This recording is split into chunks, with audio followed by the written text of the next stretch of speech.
Hello everyone, आप सभी का ओम ए टू जेड क्लासेस में स्वागत है।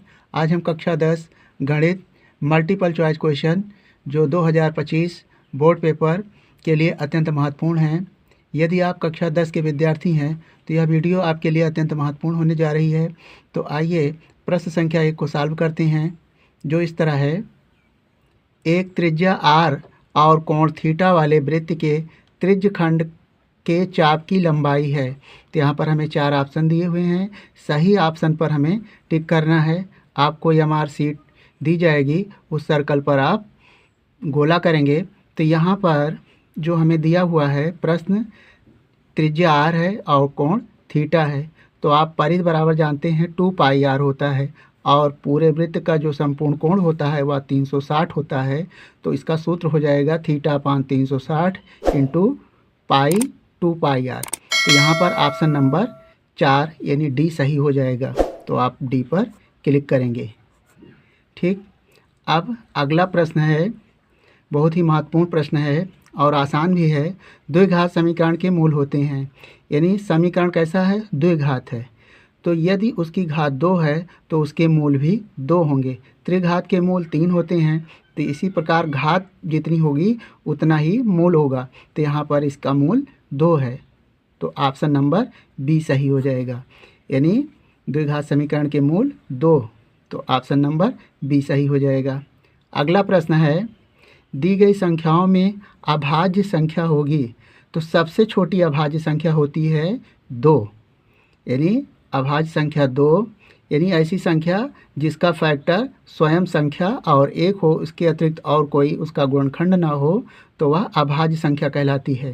तो यहाँ पर ऑप्शन नंबर सी सही हो जाएगा। अभाज्य संख्या 2 सबसे छोटी है। तो 2 पर आप टिक करेंगे।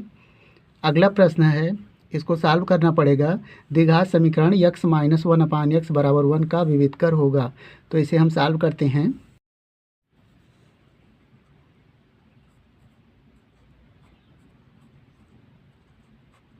x माइनस 1 अपान x बराबर 1 है। विविधकर हमें d ज्ञात करना है। तो सबसे पहले इसे हम सरल करेंगे, यानी द्विघात रूप के बनाएंगे। यहाँ पर कहा गया है द्विघात समीकरण, तो यहाँ पर घात 2 नहीं है। सबसे पहले हम इसका एलसीएम 1 और 1 x का एलसीएम x हो जाएगा। x से मल्टीप्लाई करेंगे, x स्क्वायर माइनस 1 बराबर 1। क्रॉस मल्टीप्लाई करें तो ये गुणा, तो हो जाएगा x स्क्वायर माइनस 1 और 1 का गुणा x में, तो हो जाएगा x बराबर x स्क्वायर। x को पहले लिख लें क्रम से, x माइनस 1 बराबर हो जाएगा 0। अब यहाँ पर इसके व्यापक समीकरण ax square plus bx plus c बराबर 0 से तुलना करें। तो यहाँ पर गुणांकों की तुलना होगी। यहाँ पर x स्क्वायर का गुणांक 1 है, तो a बराबर 1 और b बराबर माइनस 1 चिन्ह सहित लिखेंगे, और c बराबर माइनस 1। अब देखें विविधकर d बराबर क्या होता है सूत्र, हमें विविधकर ज्ञात करना है। b स्क्वायर माइनस 4ac होता है। यहाँ पर b का मान है माइनस 1 का वर्ग माइनस 4, और a का मान है 1 इंटू c का मान है माइनस 1। अब यहाँ पर 1 का वर्ग करेंगे तो 1 होगा, माइनस 1 है, माइनस माइनस प्लस हो जाएगा, 4 एक अन्नम 4, और गुणा करेंगे 1 से तो हो जाएगा 4, और 4 में 1 जोड़ दें तो हो जाएगा 5। यानी विविधकर d का मान आया 5। तो यहाँ पर इसका ऑप्शन हो जाएगा डी सही है 5। तो यहाँ पर ऑप्शन नंबर डी सही होता है। तो इसका आंसर आ गया 5 और ऑप्शन नंबर डी सही होता है। अगला प्रश्न है, यदि एक गोले का व्यास d है तो उसका आयतन होगा। तो यहाँ पर देखें, गोला यानी गोले का जो आयतन का सूत्र होता है, यहाँ पर हमें व्यास दिया है। व्यास बराबर कितना है, d है। तो त्रिज्या कितनी हो जाएगी,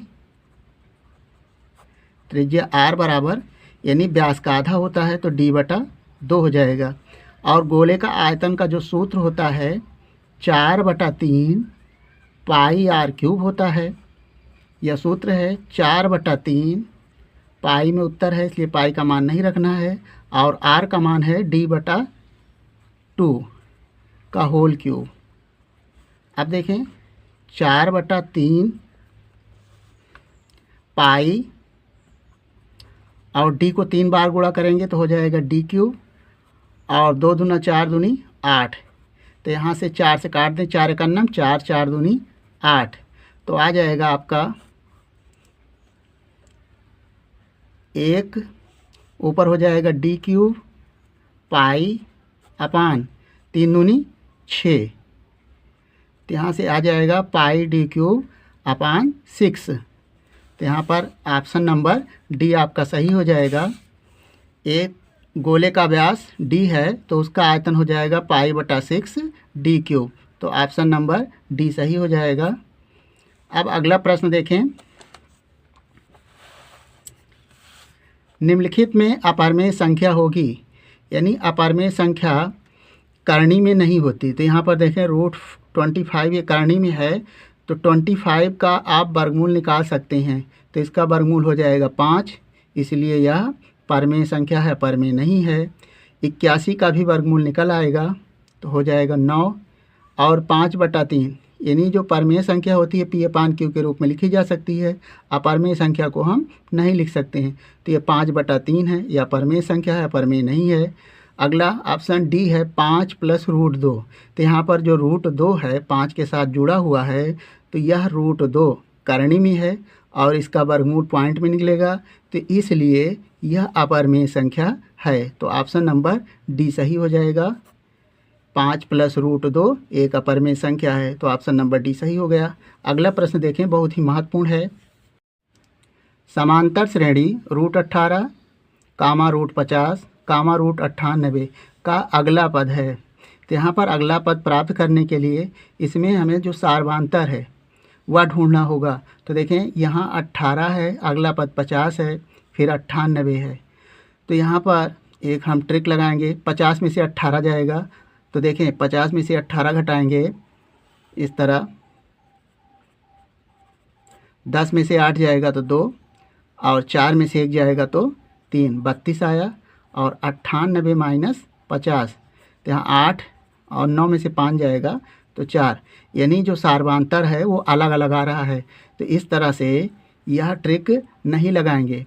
18 को आप क्या लिख सकते हैं, √18 को लिख सकते हैं 9 × 2, 9 × 2, तो 9 का वर्गमूल हो जाएगा 3√2, और इसी तरह √50 को आप लिख सकते हैं, 50 को लिख सकते हैं √25 × 2, तो 25 का वर्गमूल हो जाएगा 5√2। फिर अगला है 98, तो यहाँ से 98 को लिख सकते हैं 49 × 2, 49 दूनी 98 होता है, तो 49 का वर्गमूल हो जाएगा 7√2। तो इस श्रेणी का जो क्रम बन जाएगा, आप इसको √18 को लिख सकते हैं 3√2 और 5√2, और फिर लिख सकते हैं 7√18 को 98 को 7√2 लिख सकते हैं। आप देखें यहाँ पर इनका जो √2 सबके साथ है, जो सार्वांतर आएगा दूसरे पद से पहला पद घटाएं, 5 में से 3 जाएगा तो आएगा 2, 7 में से 5 जाएगा 2, यानी 2 का अंतर है और साथ में √2 जोड़ना है, तो अगला पद हो जाएगा 7√2 में, यानी हम 2 जोड़ दें साथ में तो कितना आ जाएगा 9√2, यानी अगला पद आ जाएगा 9√2। तो हमें जो है ऑप्शन ढूंढना है, तो देखिए यहाँ पर 9√2 कहीं नहीं है, √146, √128 इस तरह है, तो आप 9√2 को पहले के रूप में चेंज करें, तो 9 का वर्ग हो जाएगा अंडर रूट में लिखें 81 और × 2, तो 2 से गुणा करें, 2 एकन्नम 2, 2 अट्ठे 16, तो √162 आया। तो यहाँ पर जो ऑप्शन सही होगा 162, ऑप्शन नंबर सी, 7वें का सी सही हो जाएगा। तो आप सी पर टिक करेंगे, √162। अगला प्रश्न है, संख्याओं 1 2 3 4 5 6 में सम संख्या आने की प्रायिकता ज्ञात कीजिए। बहुत ही इम्पोर्टेंट क्वेश्चन है। तो देखें, प्रश्न है संख्याओं 1 2 3 4 5 6 में सम संख्या आने की प्रायिकता। तो यहाँ पर कुल संभावित घटनाएं हैं 6, तो आप नीचे 6 लिखेंगे। और सम संख्या यानी सम संख्या देखें 2 है, 4 है और 6 है। ऐसी संख्या जो 2 से विभाजित हो जाए सम संख्या होगी। तो इनकी संख्या 1 2 3, तो ऊपर लिखेंगे 3। तो कुल परिणाम नीचे हुआ 6 और संभावित घटनाएं 3 हैं। तो यहाँ पर भाग करें, 3 एकन्नम 3, 3 दूनी 6, तो 1/2 आएगा। तो यहाँ पर ऑप्शन नंबर ए सही हो जाएगा, यानी 1/2। तो यहाँ पर 8वें का पहला यानी ए सही हो गया। अगला प्रश्न है समांतर श्रेणी 3 5 7 का 20वां पद होगा। यह भी बहुत महत्वपूर्ण प्रश्न है। तो देखें, इसके लिए यहाँ पर प्रथम पद यानी ए बराबर 3 है, तो AP है, AP का प्रथम पद ए बराबर 3 और सार्वधातर यानी डी बराबर हो जाएगा। दूसरे पद से पहला पद घटाने पर सार्वधातर प्राप्त होता है। 5 में से 3 जाएगा तो आएगा 2, तो सार्वधातर 2 आया। और यहाँ पर n बराबर है 20, n बराबर 20, तो हमें 20वां पद चाहिए। तो यहाँ पर A20 बराबर हो जाएगा A + n-1 इंटू डी, यह सूत्र है। तो यहाँ पर n बराबर 20 हो गया और ए पहला पद है 3 प्लस n कितना है 20 है -1 इंटू डी सार्वधातर 2 है। 3 प्लस 20 में से 1 जाएगा तो 19 को 2 से गुणा कर दें तो हो जाएगा 38 और 38 में 3 जोड़ दें तो हो जाएगा 41, तो 41 यानी 20वां पद आया 41। तो AP का 20वां पद 41। तो ऑप्शन नंबर देखें सी सही हो जाएगा, यह आया 41। अगला प्रश्न है यदि वृत्त की परिधि 44 सेंटीमीटर है तो त्रिज्या ज्ञात कीजिए। तो यहाँ पर हमें R ज्ञात करना है। तो R के लिए जो ऑप्शन सही होगा, तो परिधि बराबर क्या होता है 2πr, परिधि बराबर होता है 2πr। तो यहाँ पर परिधि हमें दिया है 44, परिधि बराबर 2πr, परिधि हमें 44 दिया है। हमें R का मान ज्ञात करना है।